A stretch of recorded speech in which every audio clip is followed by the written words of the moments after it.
Bumps and scratches are part of growing up, but when more serious accidents cause lifelong injuries, your child could be entitled to compensation if you know what to do. First time I saw you, I got butterflies. Isabella Makuchi dreams of a career in the performing arts. But she's the first to admit it's not quite playing out how she imagined. But you can see you're not using your... Yeah, oh yeah, definitely. I mainly try to avoid using it.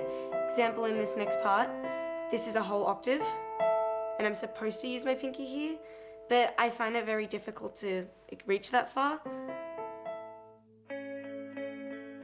Bella was just 12 years old, enjoying a day out at the Easter show at Sydney's Moore Park. She was on a ride when a safety bar was closed down on her finger, crushing her pinky. I remember he lifted up the bar and I could just see the bone immediately. Then it was immediately covered by blood and I was like, oh no, this is not okay. Her finger all but severed, Bella's dad, Roberto, rushed to his daughter's side. Unaware her dreams of being a hip-hop dancer had also been crushed. She's my precious little baby, so, you know, of course, it's any father's worst nightmare. An ongoing recovery, the now 14-year-old says her pinky injury forced her to give up her plans of a professional career. Everyone says it's just a pinky, but in the grand scheme of things, it's really more than that. And when I bend it, I can only bend it so far. But when I do dance now, I can't be on the floor at all, pretty much. A good enough reason for lawyer Robert Bryden to launch a case for compensation. She wanted to be a professional dancer.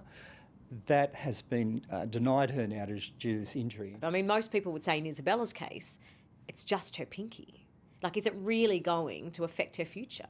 And that's the beauty about the system. And when you think outside the square and look at Isabella's injury and really investigate how it affects her, she was going to be a dancer. And she had a seriously injured finger. She couldn't do her loops and rolls and express herself properly. And that's what made the difference to her claim. Roberto says he was shocked to learn Bella was entitled to a payout. With the injury, I thought that it was only a pinky, that it wasn't going to impair her ability to pursue her dreams.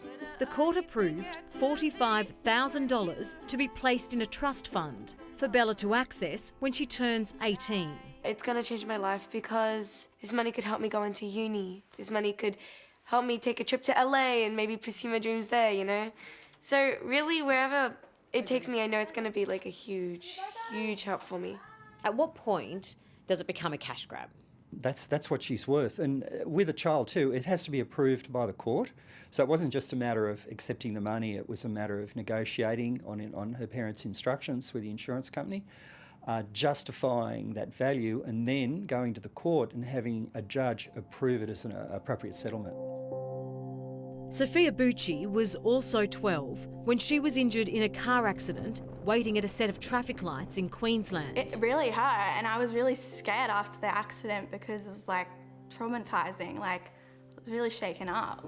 Sophia says she now lives with constant neck and back pain, putting her plans of a career in event management in doubt. I've had a lot of neck pain and it hurts to do writing, reading, and I have a lot of back pain and I just can't do a lot of things like I used to.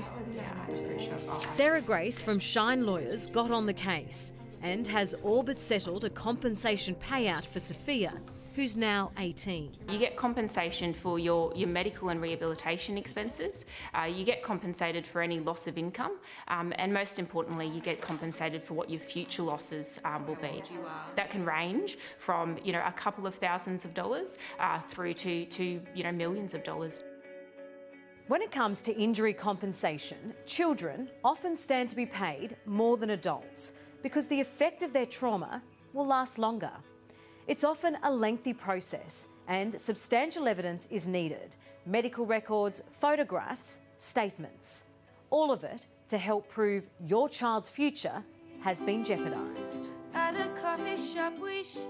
You need to stand up and raise your voice and talk about like what happened and to know your rights. Don't hold back and don't let fear interfere with protecting your child's interest and your own interest as well.